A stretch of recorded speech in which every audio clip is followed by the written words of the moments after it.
Watcher people, welcome to this week's Sunday sermon. It's a little bit moody, isn't it, here? A little bit film noir. So what is it all about then this week, this Sunday sermon? Well, I think we all in desperate need of a reality check, you know?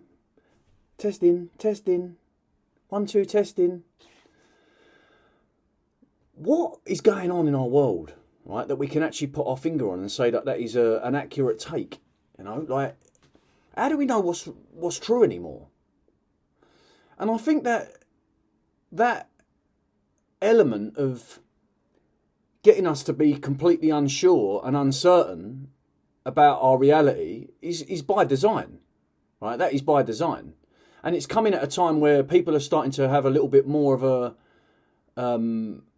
informed state of what's going on in the world and who's behind the puppet politicians, who's really pulling the strings of this world when it comes to the resources, when it comes to the power. And I don't mean the power in the sense of like the energy, because we're that power, right? We just haven't woke up enough to realise that and to do anything about it. But in the sense that, like, they control the food, the medicine, the water, the war, the science, across the board, technology, like everything, right? Pretty much everything is controlled by the people behind the shadows. Now, this is a problem, right? That we now are arriving at a stage where people are starting to question things, but they've made things so bizarre, so impossible to know if something is accurate, that our whole life has become a question. We've ended up just going down like rabbit hole after rabbit hole after rabbit hole after rabbit hole, and we're just trying to find out what is actually fucking real.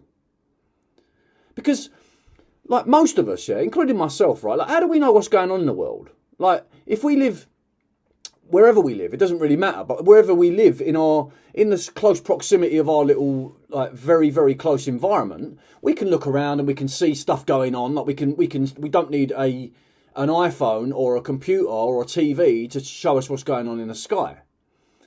You know, we know based on a lot of the time the public or societal vibration about what's going on in the world. But I mean, if we're sort of looking into sort of like, we want to try to find out what's happening in Iran, for example, at the moment. So we go onto a platform, whether that would be X or Telegram or Instagram or mainstream news, legacy media and Sky News or the BBC or ITV or anywhere else, you know, any of the other platforms around the world, and they're showing us stuff. How do we know that's true? Like, how do we really? Like, really, how do we really know that's true? Like, the thing is that, like, take for example the situation with the pandemic, right? We saw videos, most of us saw videos of people supposedly dropping down dead in China from COVID. That was shown all over the world. That was shown on every news channel, yeah? And that was to create hysteria. That was to create such a fear in people that there was a possibility that they could get this virus, and all of a sudden there's a risk that they would drop down dead, right? So we can just see from that example, and that's just one very, very, very small example. Just from that example, we can see that level of manipulation has played has been a massive vehicle in getting people to accept a very, very rushed, and is it even a vaccine? Whatever is it? Like, let's not go into that, but they've accepted that based on something they've seen, yeah? And then we can flip the coin and say that we've accepted, like the ones on the other side of the fence who are going like, do you know what, we don't trust anything, we don't trust those fucking government, we don't trust that legacy media. We go on to platforms and we get people who agree or we resonate with, that are singing from the same hymn sheet, and they're saying, oh, don't trust the government and don't trust Big Pharma and don't trust the banks and that's these lot and it's them lot. And you're like, yeah, well, I know all that as well because I've watched those films, I've seen those documentaries, that's how I feel. I don't trust any of those fuckers, so I'm going to trust this guy because he's saying the stuff that I really believe in, you know, and that resonates with me. And so we get almost sort of like an affirmation from that and like a validation that we're like, do you know what? Yeah. And so straight away then, many of us, and I'm not saying that is the case today, but like back in the beginning of the pandemic, I felt, wow, these people, yeah, I'm going to listen to them. But who the fuck are they? You know? How do we know that they're not controlled opposition and that they're working to be able to steer us down another path that is not actually the truth? You know, where is that going to end? And the actual truth of it, like really, fundamentally, is that we just don't know. We really, really don't know. And we can say that we know. Like, I'll give you an example, right? If there's stuff going on in the world and you know someone in that area and they're feeding back to you, like someone you really trust, someone that you know is not gonna try to manipulate you, is not gonna try to amplify the drama in the world, and someone that has just got a very measured, very balanced take on things, and they're saying to you, do you know what, like, you know, this is actually happening, then fair enough. I think that's probably, we could say then that there's an element that we could be 90% sure that there's certainty, there's a level of certainty to what's been going on. And if that matches up with something in social media or on legacy media, then we could say maybe, all right, yeah, maybe that is being reported in the correct way. But if that's not the case, if we haven't got someone that we trust on the ground, how the fuck do we know any of this stuff is real? You know, look, and I'm finding this out right now in this conversation. Like, I'm finding out in real time as well. I'm asking myself this all the time. Like, I look at things and like I get triggered or I get emotive, and I'm like, do I even know this is real? Do we even know this shit is going on? And the answer to that is no, we don't. We can't put our hands on our hearts and say, yeah, I know that's absolutely true. Even if, like, for example, even if I was to come on here and I was to go, look, I've got this breaking news, I've got this thing that I found out, and I told you, and because of me, because it's the relationship you've built up with me over the years, and I'm someone that you could say, do you know what, I trust this fella, right? And you're right to do so, by the way. And I was to say something, and then that was to form your opinion, then that's not still accurate, is it? Like, you are right to trust me. Like, I know that, and I can say that with absolute confidence. But like, I'm not infallible either, am I? You know, I could get things wrong. I might have got something from a source that I believe in, and all of a sudden that source is corrupt, or they've got it wrong. So even if I came on here with good intentions and I was like, oh my God, this is happening, that's happening, where's my fucking source? And I like take that responsibility really, really seriously.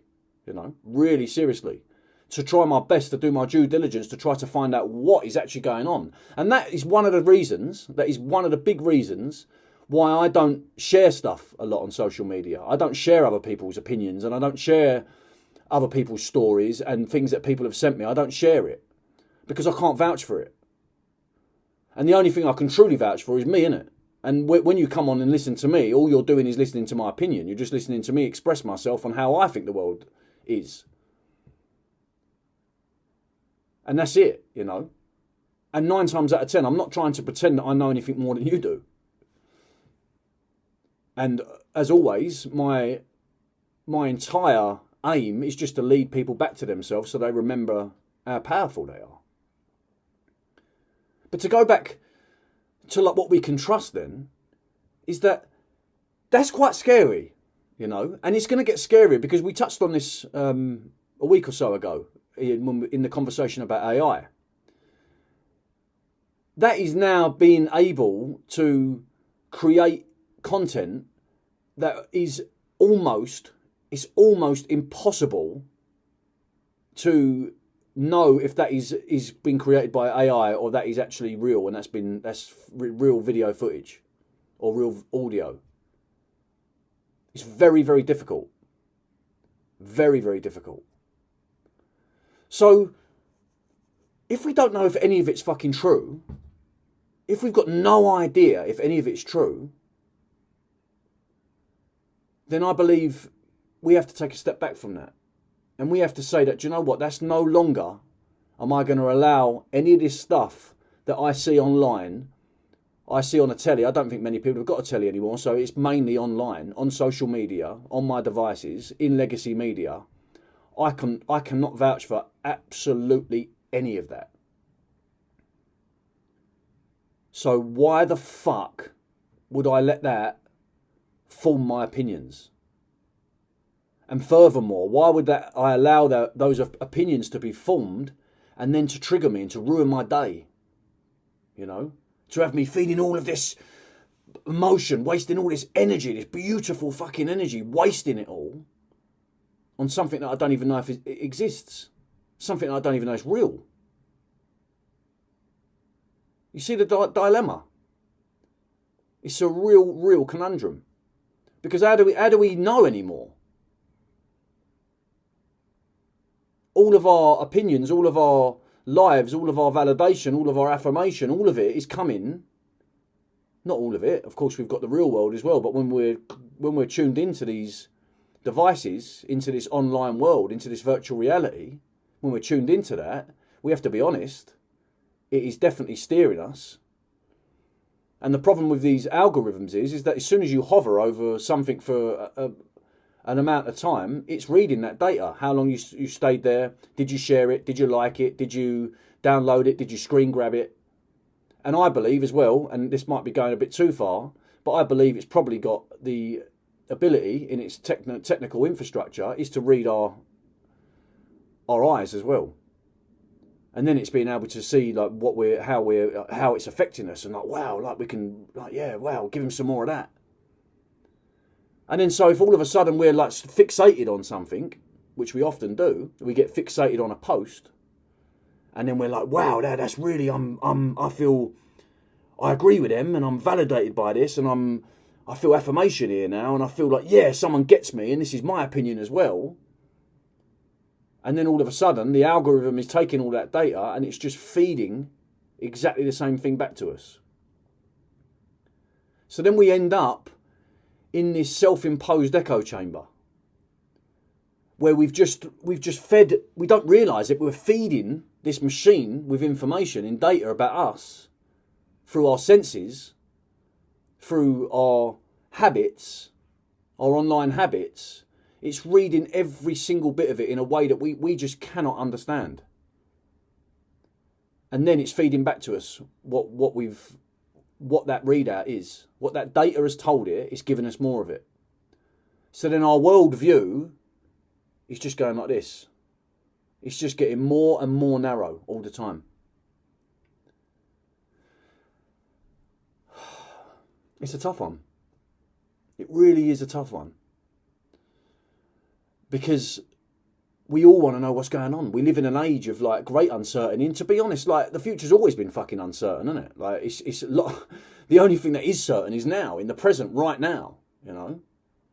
So it's always been uncertain out there, but even more so now because of how unstable the geopolitical arena is. How it seems like there is just so much conflict across the entire world in different ways, in different pockets, in proxy wars and all sorts of stuff that is just, it just feels incredibly amplified right now.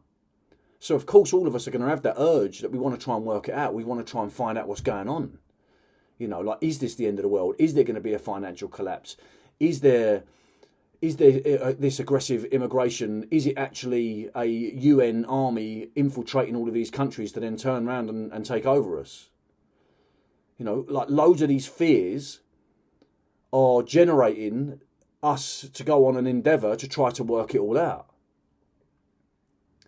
And the thing is that we go online and then we feel like we've worked it out, but we're getting no closer to the actual truth, because the whole thing's a fucking theatre. It's a stage, the whole thing. You know, I've watched things, and I'm a very open-minded man, as you might understand by now. But I've watched things like where nuclear arms are not even real. You know, I've watched things that, and like you think about what happened with the Cold War and how they had everyone like terrified for decades that there was going to be a nuclear bomb was just going to wipe everyone out. And all the pictures they showed of mushroom clouds and fucking dolls getting melted and cars getting melted and all this stuff. and my understanding now is that the nuclear arms are not even real. And you might be watching this and go, well, yeah, they are, but I mean, like, again, like, how do we know? So I think that, like, this level of manipulation across world media has been happening since the dawn of media. All right? That's the thing we have to remember. This is not new. And so if we know that, like, we can't, if we're to look at any of these devices and look at any of the people on these devices, and probably 95% of them are compromised, and there's probably a small 5% that you could actually say are real, people that you feel like there is an element of trust that you've got in them, and an element of connection, and an element of coherence in what they're saying, and that there is no, they're not owned, or they're not bought, or they're not controlled in a monetary sense, because a lot of the time you find out that a lot of these agents of controlled opposition, most of them are being paid. So as soon as there's money involved, then you're compromised, aren't you? That's the issue with everything, right? That's the issue, is that as soon as you're being paid to say something, then of course that holds no weight anymore. That's no longer got any integrity, because your integrity has been sold. You know? So it's a very, very challenging time to be able to sort of put your finger on, like, and say to something like, I can trust that, and I know that's truth. And so what I would say, and I think this is incredibly important and also incredibly liberating to really, really feel on a deep, deep level, is that we don't really need anyone to tell us anything. Because we are an antenna, right? We have gifts of intuition, of instinct, probably a lot more as well, of telepathy, probably telekinesis, probably other stuff that we're unaware of, that we can communicate with one another. I mean, for example, and this is probably, my stepdad might be watching this, so Daddy Mac. Me and him have lots of conversations, and he's got very similar views to me, but also he's got other views that don't align to me, and we're always very, very respectful. But one of the things we do agree on is that there was something, I believe it was in the 50s, maybe late 50s, early 60s. It was a CIA operation called remote viewing, right?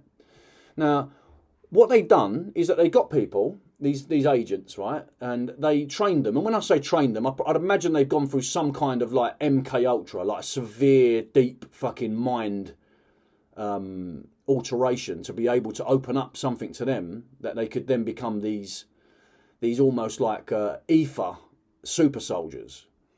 And they would put them in this room in probably Langley or one of the other, here CIA strongholds, and they'd put them in this room, these people. And then they would feed them the coordinates, right, of somewhere completely across this other side of the world. Let's just say somewhere in Russia, right? Because probably at that time they all wanted to find out what was going on in Russia. So they'd give them the coordinates of where they thought this meeting might be going on, or this person they wanted to spy on. And this person would stay physically in wherever they are in the CIA headquarters. But they would be able to project their mind to whatever those coordinates were, and they would be able to visualize and hear what's going on in that room, right? Now, that sounds like mad fucking proper Hollywood sci-fi, right? But this is actually something the CIA have released now, because it's been decades since it was introduced. It's now like public, yeah? So this is something that it's not a conspiracy theory. This is something that is like open, yeah? Open. You can go and check this out yourself. Remote viewing, it's called. And you'll find that they've said that, yeah, this is what we were doing. That was back in the 50s. Yeah. So if they were using that very, very innate ability, of course, like, they might have had to do stuff to awaken that ability, but they can, yeah, and have, then that ability is dormant in us, right? And I don't know how to wake it up, right? I'm sure there's people out there on YouTube and stuff who are explaining how to do that.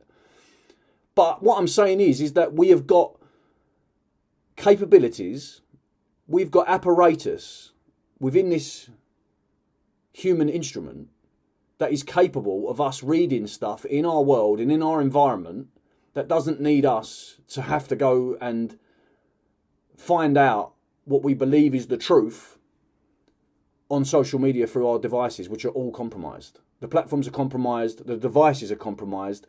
9 times out of 10, the people telling us what's going on in the world, they're compromised. So, I mean, for me, it's just like, how do we connect with that part of ourselves, right? How do we become even more centered into this human vessel, right?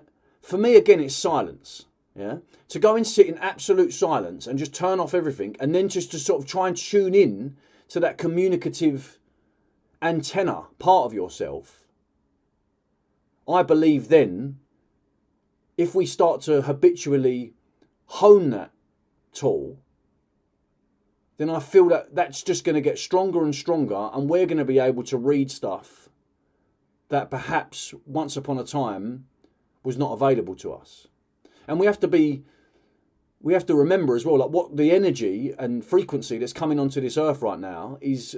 I mean, and again, it's measured by things like the Schumann resonance, and it's measured by lots of other people who have got abilities and stuff to say, like, there is a hell of a lot of stuff, energy, frequency that is of a very, very high vibration that is now being accessible on our earth and to us.